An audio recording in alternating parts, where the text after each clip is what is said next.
Rahayu. Rahayu. Para pemirsa yang kami hormati, kita berjumpa kembali dalam kegiatan Yayasan Raket Prasojo, sebuah lembaga pengkajian, pelestarian, dan pengembangan budaya Nusantara.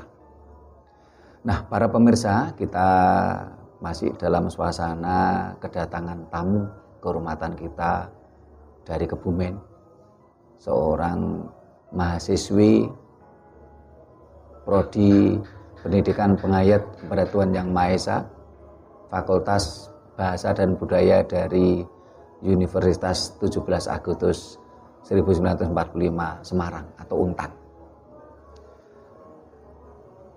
Nah, para pemirsa, mahasiswa tersebut adalah Mbak Anggun Purnawati. Beberapa waktu yang lalu bahkan sudah menjadi anggota kita Raket Prasojo. Beliau ini nge-share undangan.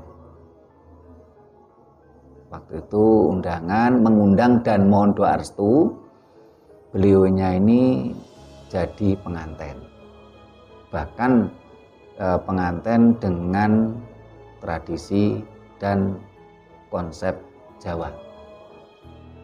Nah, waktu itu sayangnya kita nggak bisa hadir sehingga kita nggak tahu konsep dan perkawinan Jawa menurut Mbak Anggun Purnawati tadi seperti apa. Waktu itu kita nggak tahu. Nah, tentunya ini dalam satu sisi kita mengucapkan selamat menempuh hidup baru Mbak Anggun Purnawati dan Mas Supriyanto. Mudah-mudahan menjadi keluarga yang bahagia, damai, sejahtera, sampai ke kakek-kakek, ninen-ninen. Nah, ketika kita bicara sebuah rumah tangga, ini Jawa memiliki konsep dan aturan bagaimana membentuk rumah tangga yang damai, sejahtera, bahagia, sejahtera. Di situ dijelaskan prosesnya bagaimana menuju rumah tangga yang bahagia dan sejahtera. Sementara kalau ajaran lain seringkali tidak ada sebuah ajaran yang bagaimana prosesnya. Cuman kadangkala ada yang misalnya mudah-mudahan pengantin ini bisa menjadi rumah tangga yang bahagia, yang diridhoi Tuhan, tapi tidak dijelaskan bagaimana menuju keluarga tadi bahagia gitu loh. Bahkan para tokoh agamanya ketika memberikan nasihat perkawinan di acara-acara pernikahan itu seringkali yang ditonjolkan malah nilai-nilai seksualitas, bahkan kadang-kadang vulgar. Semakin vulgar penonton semakin seneng dan semakin sendogoronya tidak karuan. Bahkan akhirnya inti dari bagaimana membentuk keluarga yang bahagia tadi tidak ada. Tetapi kalau di dalam ajaran Jawa ada bagaimana prosesnya, bagaimana aturannya supaya kita mampu membangun keluarga yang bahagia, damai, dan sejahtera. Belum lagi konsep bagaimana kita berupaya untuk mendapatkan keturunan yang baik dan berkualitas. Ini ada aturannya. Cuman sayangnya saat ini banyak generasi muda kita, bangsa ini mabuk dogma asing yang ternyata di situ malah tidak ada ajaran yang spesifik mengajarkan konsep dan aturan bagaimana sih membuat keluarga bahagia dan sejahtera tadi. Nah, ini untuk Mbak Anggun Purnawati ini yang ya mahasiswa, ya ini pengantin baru, ini barangkali istilahnya kita kasih kehormatan. Mau bertanya silakan. Wah, kalau mau memberi kita ilmu juga kita terima. Nah, silakan Mbak Anggun Purnawati. Aduh, gimana ya? Jangan tegang, didampingi suami tercinta. Biasanya suka yang tegang-tegang. Oh gitu, waduh. Makanya saya suka yang tegang gitu. Oh iya. Karena tadi dibahas pengantin baru dulu nih, jadi bahasanya tegang-tegang gitu tegang. ya. Nah, setelah dari tegang-tegang itu ya, karena pengantin baru juga, terus juga tentunya setelah melakukan perkawinan, biasanya dalam rumah tangga itu pastinya ingin mempunyai keturunan. Nah, dalam mempunyai keturunan itu semua orang tua pastinya menginginkan buah hati itu yang berkualitas sesuai apa yang diinginkan kedua orang tuanya, pastinya ya berguna bagi keluarga, sesama, nusa dan bangsa itu pasti gitu ya. Nah, intinya berkualitas gitu. Lah itu apakah dalam ajaran Nusantara ini ada kiat-kiatnya, ada tata caranya, atau mungkin ada, nah itu ada ilmunya, itu ilmunya namanya apa dan bagaimana caranya? Terima kasih Mbak Anggun Purnawati. Ini atau dari sang suami juga ada pertanyaan atau tambahan gitu, Mas Supriyanto. Nah, ini biar mau terima. Jadi ini Mas Anggun Purnawati sudah menanyakan spesifik langsung ke tata caranya. Tadi saya mendengar. Selak kepingin dangdri turun, dangdri anak. Sampai dan Tadi saya mendengar dari Romo Trimo bahwa di tempat lain, di ajaran lain itu tidak diajarkan bagaimana cara membentuk kehidupan rumah tangga yang bahagia dan bisa membuat kebaikan bagi keluarga itu sendiri maupun keluarga familinya maupun terhadap sesama di lingkungan masyarakatnya, kemudian kepada alam sekitarnya. Tentunya nanti melanjutkannya ke spesifik bagaimana cara mendapatkan keturunan untuk sebagai estafet generasi berikutnya.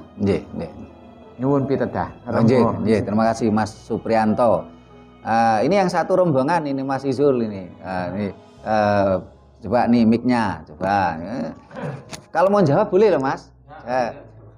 Jadi monggo yang disampaikan. Terima kasih Romo.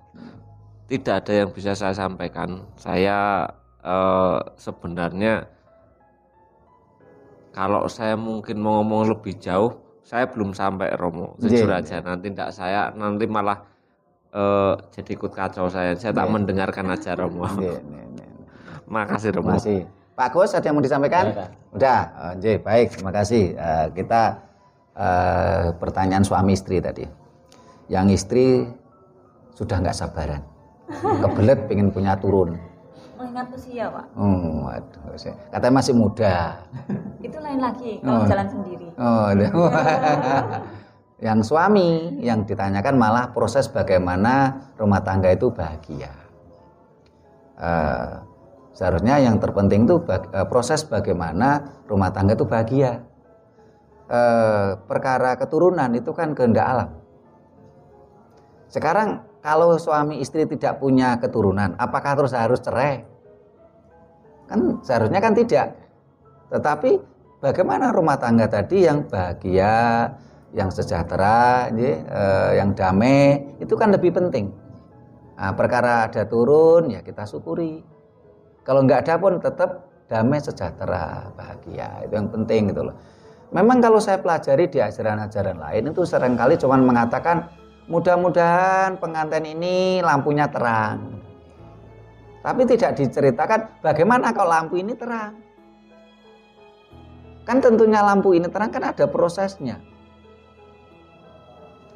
Nah, rata-rata mereka cuma mengatakan mudah-mudahan pengantin ini mampu membangun rumah tangga yang titik-titik-titik. Nah, saya tidak mau nyebutkan karena ini bahasa asing. Nanti dikira saya melecehkan agama lain, saya tidak mau. Di dalam ajaran tersebut cenderung menganggap wanita itu seperti sawah dan ladang yang seenaknya harus dicangkul oleh suaminya. Nggak cocok dipukul. semuanya harus nurut gitu loh. Tidak ada sebuah kehormatan di situ gitu. Tidak ada ya kehormatan itu ketika istri itu harus patuh buta pada suaminya, itu menurut ajaran mereka. Dari situ tidak dijelaskan bagaimana sih membentuk rumah tangga yang baik. Ya. Bahkan ada berbagai ayat di dalam ajarannya itu, kalau istrinya itu tidak nurut, itu boleh dipukul. Setelah itu tidak perlu dikumpuli gitu loh. Padahal fakta di lapangan, sing ora betani biasanya laki-laki.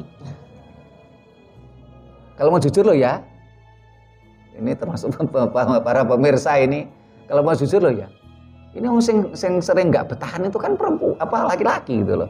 Kalau katanya sudah tegang tadi udah bingung gitu loh. Ini sambil guyonan para pemirsa ya.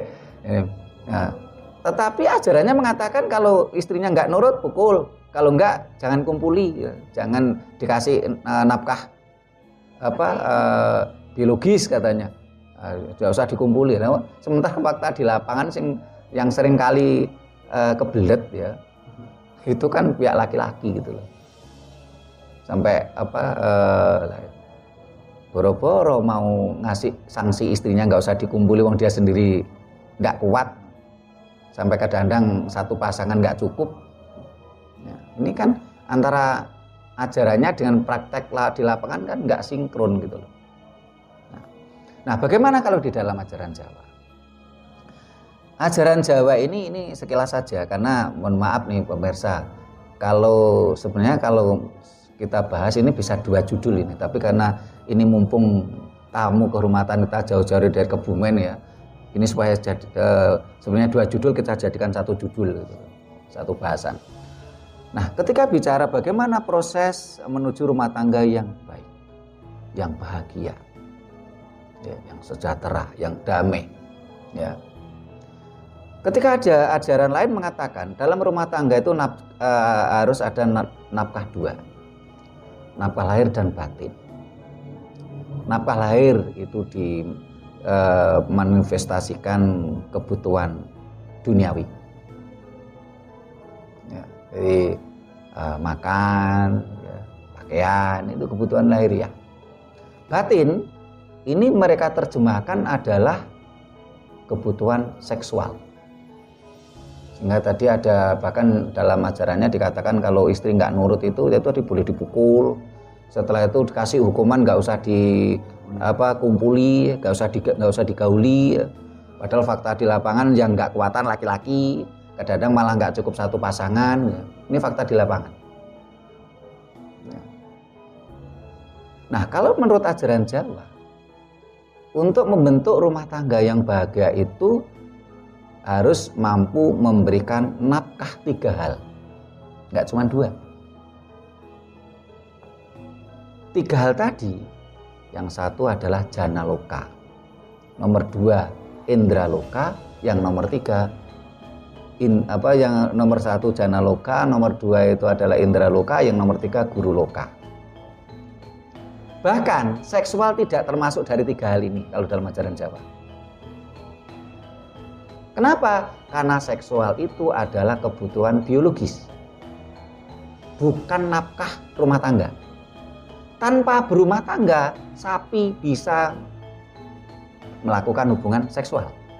Hewan lah, bukan hanya sapi, kambing, onta, kucing, anjing, itu kan tidak perlu berumah tangga toh, nggak perlu menikah toh. Tapi mereka tetap melakukan hubungan seksual toh.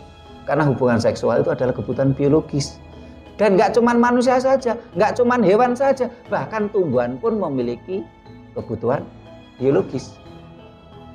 Coba para pemirsa renungkan, tinggi mana konsep ajaran Jawa dengan konsep ajaran lain. Seperti itu kok ajaran Jawa malah ditinggalkan. Kita punya konsep yang jauh lebih tinggi, lebih beradab. Nah, untuk membentuk rumah tangga yang bahagia itu nafkahnya 3. Jana loka. Jana loka itu adalah kebutuhan duniawi. Pangan, ya. Sandang, papan. Ya kalau ada rezeki ya beli mobil. Terus honeymoon bulan madu. Kalau ada rezeki. Nah, jana loka itu adalah kebutuhan sesuatu yang real dalam bermasyarakat. Pangan, sandang, papan. Jana loka. Pangan jelas. Dalam berumah tangga harus memberikan nafkah pangan. Orang Jawa mengatakan kudu iso makani, ngayomi, ngayemi. Itu jana loka, itu makani. Ya. Jadi dalam rumah tangga itu ya suami ya istri ini harus mampu memberikan pangan. Suaminya bekerja, istrinya membuat pangan. Sandang itu sandang itu kehormatan, jadi saling memberi kehormatan. Dan harus saling menutupi kejelekan pasangannya masing-masing. Kehormatan. Jadi yang dimaksud dengan sandang bukan sekedar ini pakaian, tetapi bagaimana saling memberikan kehormatan. Seorang istri akan merasa terhormat ketika memiliki suami yang terhormat. Berarti apa? Istri harus menghormati suami. Sehingga kalau seorang istri tidak bisa menghormati suami, bagaimana orang lain mau menghormati suaminya? Wong istrinya aja nggak bisa menghormati suaminya. Tentunya berawal seorang istri harus menghormati suaminya, akhirnya orang lain pun menghormati. Tapi kalau istrinya saja nggak bisa menghormati suami, jangan harap orang lain mau menghormati suaminya. Tetapi seorang suami yang baik itu juga tidak semena-mena pada istrinya, harus menghargai istrinya. Sehingga dalam konsep Jawa yang lain dikatakan swarga nunut neraka katut. Ini jangan disalahartikan. Swarga nunut. Ketika seorang suami tadi mengalami kejayaan, kesuksesan, itu istri itu punya hak untuk ikut menikmati kesuksesan suami. Sehingga dikatakan swarga nunut. Nunut itu sesuatu yang sengaja. Jadi ketika seorang suami mengalami kesuksesan, istri punya hak untuk ikut menikmati. Nunut itu sengaja. Neraka katut. Katut itu tidak sengaja. Sehingga ketika seorang suami sedang mengalami kesusahan, ini suami yang baik itu tidak akan menceritakan kesusahannya tadi dan mengajak istrinya susah. Karena katut itu tidak sengaja. Kalau suami itu mengajak kan jadi sengaja. Nah, suami yang baik tidak akan mengajak istrinya sengsara. Tetapi istri yang baik ketika suami kelihatan susah, dia pun akan misalnya dia akan mendekati suaminya, tanya ada apa, ada masalah apa yang harus diselesaikan bersama. Ini mana sekilas ya, saya tidak sampaikan detail. Jadi swarga nunut neraka katut ini selama ini kan banyak yang disalah tafsirkan orang menjadi hal-hal yang negatif, padahal maknanya. Jadi kita harus paham kuncinya apa? Di nunut sama katut. Nunut itu sengaja. Seperti contoh ini tadi Mbak Anggun sama Mas Supriyanto nunut mobilnya Mas Isul. Nunut kan, sengaja kan. Tapi kalau katut kan nggak sengaja. Seperti contoh Mbak Anggun saya pinjam pulpennya, kan awalnya pinjam terus saya bawa. Katut kan nggak sengaja. Maknanya seperti itu. Jadi makna lain dari swarga nunut neraka katut. Ya. Itu tadi tentang jana loka, kebutuhan pangan yang harus, kebutuhan sandang yang harus saling menghormati. Terus papan. Papan itu tidak hanya sekedar rumah, tempat tinggal, tidak, tapi papan adalah sebuah identitas. Seorang suami istri harus mampu membentuk identitas dan saling memberi identitas. Itulah sebabnya di dalam ajaran Jawa zaman dulu loh ya, saat ini sudah jarang saya temukan. Satu pasangan ya, bukan seorang, kalau seorang kan cuma satu pasangan ketika melakukan pernikahan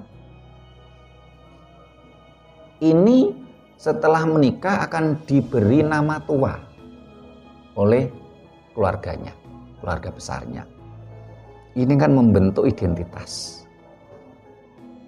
Ya. Jadi sehingga seorang wanita setelah menikah, kalau di dalam ajaran Jawa tentunya namanya karena ini istrinya Supriyanto, dia mengenalkan kemanapun tidak lagi bilang Anggun, Purnawati, dia akan mengatakan Nyonya Supriyanto atau Bu Supriyanto. Ini identitas dan harus saling memberi identitas, jati diri. Jadi papan itu identitas. Di dalam konteks bermasyarakat kita kenalan. Pasti ketika kita tanya apa, baru kenalan baru, yang kita tanya apa pertama? Beri nama. Setelah tanya nama, apa yang kedua? Tanya alamat. Tidak mungkin baru kenalan tanya, Mas, deposito jenengan berapa miliar? Tidak mungkin. Pasti akan, tadi pagi saya baru ketemu Mas Isu, kan saya tanya, Mas, namanya siapa? Itu kan pasti identitas. Ini adalah papan, itu adalah identitas. Setelah itu saya tanyakan alamatnya. Tidak mungkin saya tanya Mas Isul depositonya berapa miliar ya. Tidak mungkin. Itu konteks sosialnya seperti itu. Ketika berumah tangga itu harus mampu saling memberi identitas. Kehormatan, identitas. Itu jana loka. Terus yang kedua, nafkah indra loka. Indra itu adalah rasa. Maksudnya nafkah indra loka itu apa? Nafkah indra loka itu adalah ketika satu pasangan mampu saling memberi rasa nyaman. Wong Jawa ngarani ngayomi ngayemi. Sehingga ketika pasangannya itu ada, itu terasa nyaman, damai, bahagia. Ini nafkah indra loka. Kalau seorang istri ketika dekat suaminya tidak merasa nyaman, nah ini perlu dipertanyakan. Yang salah istrinya atau yang salah suaminya? Tidak mampu memberi nafkah indra loka. Biasanya yang salah tuh laki-laki. Ya belum tentu. Pasal 1 itu. Pasal 1. Pasal 2 yang kembali yang salah suaminya. Kembali ke pasal 1. Pasal 1. Jadi nafkah indra loka. Karena kalau seorang suami ya tidak mampu memberi nafkah indra loka, ini kadang-kadang si perempuan itu akan mencari pelampiasan. Ingat yang saya katakan nafkah indra loka itu bukan seksual loh ya. Nanti karena suaminya kurang jantan terus perempuannya selingkuh, bukan itu yang saya maksud indra loka. Karena nafkah indra loka itu adalah nafkah rasa bahagia, rasa damai, rasa marah. Loh, marah itu juga nafkah loh. Orang kalau nggak bisa marah bukan orang loh. Dan marah itu ada manajemen marah loh. Pantaskah kita marah? Bagaimana kita marah? Pantaskah kita marah? Haruskah kita marah? Di mana kita harus marah? Marah itu pun ada ilmunya. Nah, kalau seorang suami tidak mampu memberi nafkah marah, ini biasanya seorang istri itu melampiaskan dengan cara apa? Dia masak ya, atau cuci perabotan dapur tuh sambil klontang-klonteng, dibanting klontang-klonteng, karena dia ingin melampiaskan rasa marah di dadanya yang jadi suaminya tidak mampu memberikan nafkah marah.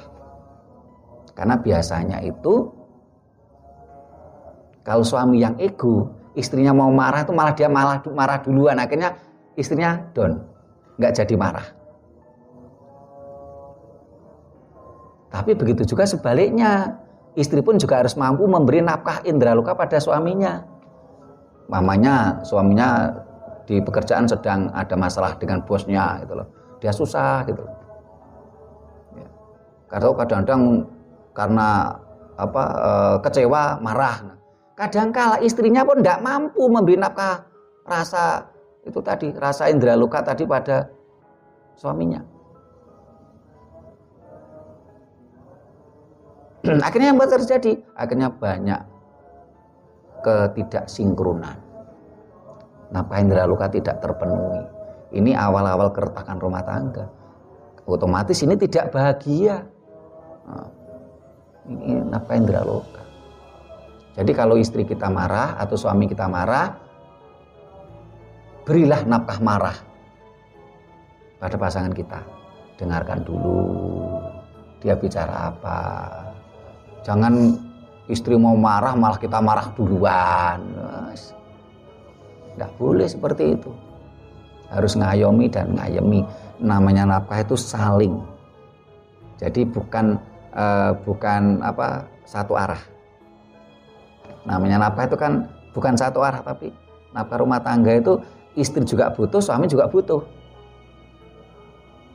Bukan satu arah. Terus yang ketiga tadi adalah nafkah guru loka. Guru loka itu adalah manifestasi kebutuhan spiritual. Bagaimana dalam rumah tangga tadi suami istri ini saling mampu memberikan nafkah spiritual. Bagaimana sang jiwa tadi bisa menjadi sebuah penyatuan. Jadi rumah tangga itu bukan sekedar penyatuan ragawi saja antara dua jenis manusia yang beda kelamin, tapi penyatuan spiritual. Nah, kalau tiga ini dijalankan, ini kan menjadi rumah tangga yang bahagia, sejahtera, damai. Jadi dalam ajaran Jawa, seks itu malah bukan nafkah rumah tangga. Karena apa? Manusia tanpa berumah tangga, tanpa nikah juga bisa menikmati seks. Apa itu? Oh, banyak. Mulai dari pelacuran, mulai dari banyak sekali lah. Mulai dari tanpa nikah, ya, manusia bisa menikmati seks karena seks itu memang kebutuhan biologis, entah itu ke pekerja seks komersial, entah itu kumpul kebu, ya, tanpa nikah tuh itu, tapi tetap bisa menikmati seks. Kerbau, ya, binatang, kerbau, sapi, anjing bisa menikmati seks tanpa nikah. Kan tidak mungkin sapi itu sebelum melakukan seks suruh nikah dulu gitu. Jadi seks itu bukan termasuk nafkah rumah tangga dalam ajaran Jawa, tapi adalah kebutuhan biologis. Bahkan tumbuh-tumbuhan pun punya kebutuhan biologis.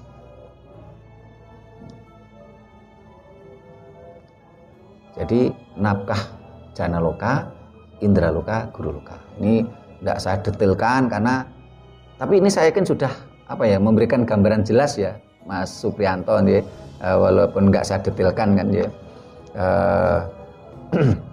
Ini bagaimana proses kita membentuk rumah tangga yang bahagia. Kalau bisa memahami ini, mohon maaf ini para pemirsa, kadang-kala dalam sebuah rumah tangga, ini ketika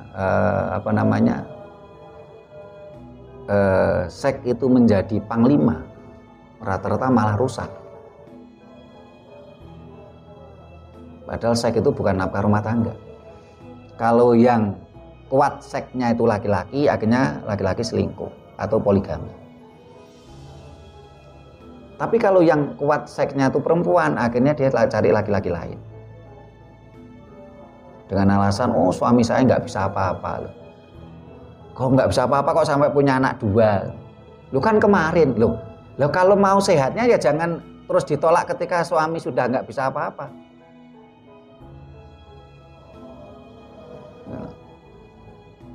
Itu kalau seks jadi panglima, rumah tangga rusak. Itulah hebatnya ajaran Jawa. Jadi seks bukan panglima, seks bukan tujuan utama pernikahan, dan seks bukan nafkah rumah tangga. Oke. Terus pertanyaan ke Mbak Anggun, kalau pengen cepat punya keturunan ya mudah-mudahan Tuhan semesta alam ini cepat-cepat memberikan anugerah. Ya. Kalau ingin cepat punya keturunan, ya, Ini kita kalau dalam ajaran Jawa tentang pengobatan enzimatik, ini kedua belah pihak harus banyak mengkonsumsi jus kecambah, jus alang-alang, jus. Kalau zaman dulu tuh dideplok, diceprot, terus diperes, ya, akarnya alang-alang, ya, akarnya alang-alang, akarnya akarnya bambu yang muda itu loh. Akarnya bukan rebung loh ya. Ya, kecil-kecil itu. Yang muda itu dijus alang-alang. Jadi setelah itu kecambah. Ini bisa menyuburkan sperma maupun sel telur. Dan setiap manusia itu berbeda. Ada yang cocok dengan kecambah saja. Ya, dijus, setelah itu diperes, diminum airnya, jadi tidak dimasak. Ada yang cocok dengan itu tadi akar alang-alang. Ada yang cocok dengan akar bambu tadi, Ibu, akar bambu yang di dalam tanah ya, yang muda itu loh, itu dikonsumsi bagus untuk menyuburkan kandungan, menyuburkan sperma, menyuburkan sel telur. Tapi kalau akarnya bambu yang di atas itu kan ya enggak bisa, itu kan alot ya, atos ya, keras ya. Terus bisa juga memakai mengkonsumsi jeroannya kelinci. Jeroannya kelinci ini juga bisa untuk menyuburkan kandungan, menyuburkan sperma maupun sel telur. Dan ini dikonsumsi berdua, suami istri. Nah, jeroannya kelinci ini tidak boleh digoreng. Kalau digoreng nanti zat enzimnya mati semua. Nah, ini boleh itu dibungkus daun pisang terus dikukus. Jadi kalau dikukus itu panasnya air ini masih menyisakan zat enzimnya. Tapi kalau digoreng ini minyaknya itu mematikan semua. Yeah. Itu dikonsumsi berdua. Kita ingat kelinci ini kan keluarga besar tikus. Nah, kelinci tikus itu kali punya anak kan sekali beranak 25. Ini pengobatan enzimatik. Mohon maaf, saya sebenarnya udah dikritik temen itu enggak boleh ngomong kayak pengobatan enzimatik di YouTube karena takut diambil alih oleh bangsa lain. Kecuali kalau konsultasi secara pribadi saya akan jawab tentang pengobatan enzimatik, tapi tidak apa-apa, ini sekilas biar jadi pencerahan untuk Mbak Anggun, Mas Supriyanto maupun pemirsa. Nah, ketika berproses ya dalam hubungan suami istri, ya, ini di Jawa ada ilmu namanya asmaragama. Nah, asmaragama ini artinya adalah gama itu aturan bermain asmara. Endingnya untuk mendapatkan keturunan yang baik, keturunan yang cerdas, keturunan yang sempurna secara fisik. Dahulu kala ilmu asmaragama ini hanya dikuasai oleh para raja untuk berhubungan dengan istri permaisuri. Sehingga para raja dulu ketika melakukan hubungan seks dengan permaisuri itu pakai asmaragama. Karena ketika kita melakukan hubungan asmaragama ini endingnya ada keturunan yang baik, bukan kenikmatan. Sangat berbeda dengan Kama Sutra di India. Kama Sutra itu adalah bagaimana menikmati keluarnya kama atau sperma dengan sebuah kelembutan sutra, permainan seks tingkat tinggi yang dituju adalah kenikmatan. Karena Kama Sutra itu maknanya adalah teknik bermain asmara, bermain seks, teknik bermain seks, endingnya adalah kenikmatan. Sementara kalau asmaragama ini adalah aturan bermain asmara, bukan tekniknya. Sehingga Nah ini pernah saya jadi teringat beberapa tahun yang lalu saya diminta jadi narasumber di sebuah perguruan tinggi itu mahasiswa itu ada tanya, loh Pak Sutrimo, kalau raja itu kan istrinya banyak sehingga ketika sama permaisuri dia pakai asmaragama, kalau sama selir dia pakai kamasutra. Ya, keturunan yang baik juga dapat dari permaisuri, tapi kenikmatan juga dapat dari istri yang lain. Nah sementara kalau masyarakat biasa kan istrinya cuma satu. Itu bagaimana? Saya jawab, gampang. Kok gampang bagaimana? Kan sekarang ada alat kontrasepsi. Ketika istri kita tidak memakai alat kontrasepsi, inginnya dapat keturunan, pakailah asmaragama. Tapi kalau istrinya pakai kontrasepsi, silakan pakai kamasutra. Anggap saja ketika tidak pakai kontrasepsi, ini bukan permaisuri, tapi selirnya. Tapi ketika istrinya tadi enggak pakai kontrasepsi, oh ini permaisuri, ini harus pakai asmaragama. Nah, bagaimana asmaragama tadi? Pada zaman dulu raja-raja itu setiap putra raja dari istri permaisuri itu pasti kalau perempuan ya cantik, kalau laki-laki ya ganteng, ya fisiknya juga sempurna,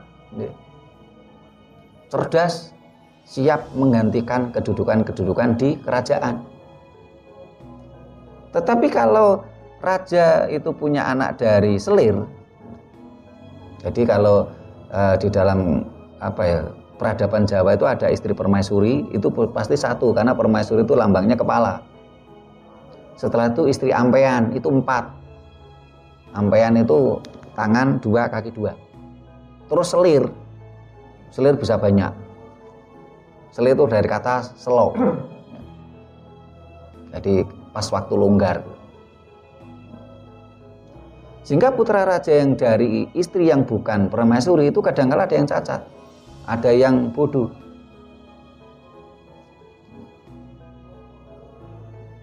Karena diakui itu tidak, memang budaya Jawa itu kan budaya patrilineal, sehingga sifatnya juga sedikit maskulin gitu loh. Ini nggak bisa dipungkiri gitu. Walaupun ketika bicara poligami Jawa itu ada aturan ketat gitu. Nah, kita nggak bahas itu supaya nanti Mbak Anggun nggak baper gitu nanti. Nah, kembali ke asmaragama tadi. Jadi aturannya itu jelas. Dan mohon maaf pemirsa, tidak semua saya jelaskan di sini loh ya. Karena ini di publik, kalau ingin paham betul ya nanti offline. Karena ada hal-hal tertentu yang nggak bisa saya sampaikan di publik. Jadi satu, ketika asmaragama endingnya adalah keturunan yang baik. Jadi tidak mencari kepuasan, tidak mencari kenikmatan. Suami istri harus paham itu. Sehingga dimulainya apa? Dimulainya badan harus bersih. Nah, terus kalau mandi bunga, terus ketika mau naik ke ranjang pun kaki dicuci dengan bunga. Terus ketika melakukan hubungan seks pun dicari harinya, jangan sampai pas masa kering. Ya, ini yang tahu ini perempuan, kalau pas masa kering otomatis kan nggak akan jadi keturunan. Sehingga harus dicari waktu masa subur. Nah, ketika kita mencari masa subur pun kita harus tahu wetonnya suami istri tadi. Jadi nggak sembarangan, karena memang endingnya itu keturunan yang baik, bukan gubras gabrus cari kenikmatan gitu loh. Nah, tuh. Peradaban Jawa, ajaran Jawa begitu tinggi. Bahkan ketika bicara seks itu nggak vulgar gitu loh. Sastranya tinggi. Kalau di serat asmaragama, ada sendiri serat asmaragama. Cuman saat ini serat ini kan sudah termasuk serat kuno, itu jarang yang punya itu. Kita cari wetonnya suami istri tadi. Dan harus dicari weton yang memang keberuntungan.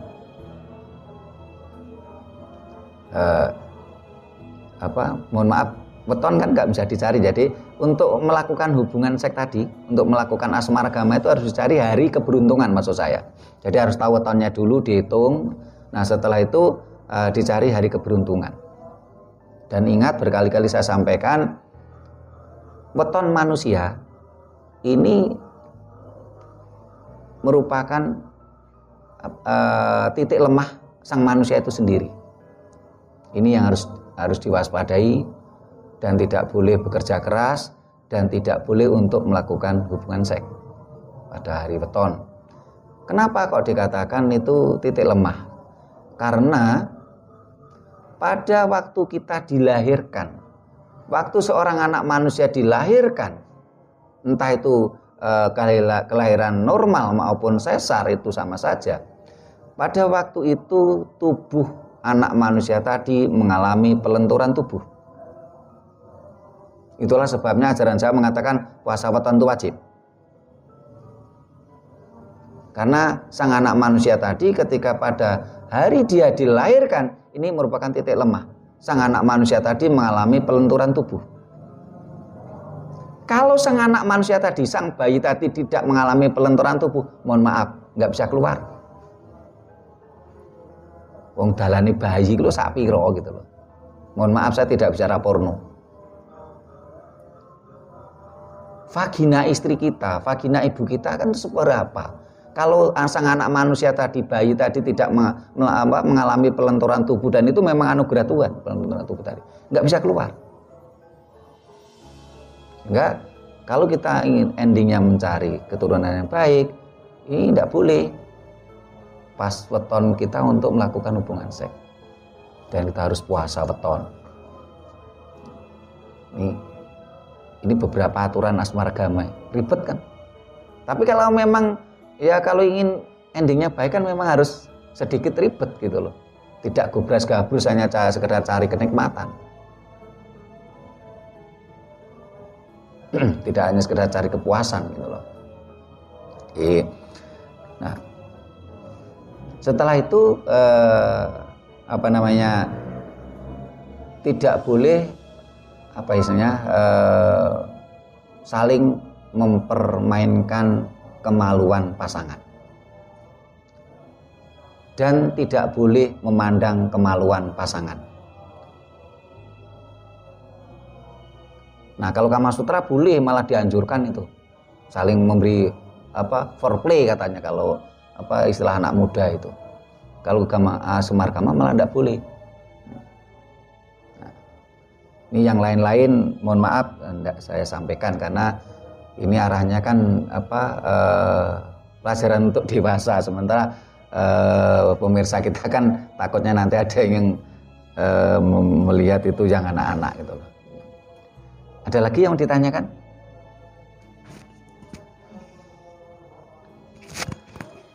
Kalau ditanya ada lagi yang ditanyakan, saya itu sangat terkesima, tercengang gitu ya. Yeah. Malah saya nggak ingin bertanya tapi ingin mendengarkan. Nah, Mbak Anggun ini padahal sering kali jadi pembicara, jadi narasumber loh. Lah kok Mas Harnya saya nanya tadi sebenarnya. Saya tuh malah jarang-jarang jadi narasumber saya. Malah nyokin iya. Atau mungkin dari Mas Rian mungkin. Cukup puas sekali dengan jawaban dari Romo Supremo. Iya. Terima kasih sekali masukannya tentang bagaimana cara membina rumah tangga yang bahagia dalam konteks ajaran Jawa yang asli dari Nusantara. Terima kasih sekali Romo. Sama-sama Mas Suprianto. Mbak Anggunnya udah? Ampun. Nah, jadi ya memang kalau kita gali benar, ajaran leluhur Nusantara, ajaran Jawa itu luar biasa. Mohon maaf bagi yang non suku Jawa, jangan baper ya kalau saya mengatakan ajaran Jawa, karena yang saya maksud ajaran Jawa bukan ajaran suku Jawa. Karena makna Jawa itu bukan suku Jawa. Semua huruf Sunda, huruf Jawa, huruf Madura, huruf Bali, huruf Sasak, Hanacaraka ini dipangku mati untuk dapat konsonan. Tetapi khusus ya huruf Ja dan Wa ini dipangku tidak mati. Sehingga apa maksudnya yang dimaksud itu, ini adalah ajaran universal. Siapapun kita bisa menjadi Jawa. Siapapun kita, apapun dari suku bangsa kita itu berasal, tetapi kalau dipangku oleh kenikmatan, dipangku oleh situasi dan kondisi dunia, dia masih mati dan lupa daratan, berarti belum Jawa. Sehingga siapapun bisa menjadi Jawa lewat proses yang panjang. Tetapi walaupun keturunan suku Jawa bisa menjadi tidak Jawa. Karena perilakunya, karena Jawa adalah value, sebuah nilai. Mudah-mudahan dengan apa yang kita sampaikan menggugah semua pemirsa bangsa ini semuanya tercerahkan, dan ayo mari kita gali terus menerus, kita kaji terus menerus ajaran leluhur kita, ajaran leluhur Nusantara, ajaran Jawa. Dan ternyata ajaran leluhur kita luar biasa, bahkan secara keilmuan jauh lebih tinggi dari ajaran lain, karena konteksnya tidak dogmatis, tetapi harus rasional dan realistik. Ya. Saya kira kita cukupkan di sini dulu. Ya. Sehingga apapun ada kata-kata kami yang kurang berkenan, kami mohon maaf. Kalau ada tata krama kami yang tidak memadai, kami mohon dimaklumi. Terima kasih. Sampai jumpa di kegiatan lainnya. Rahayu.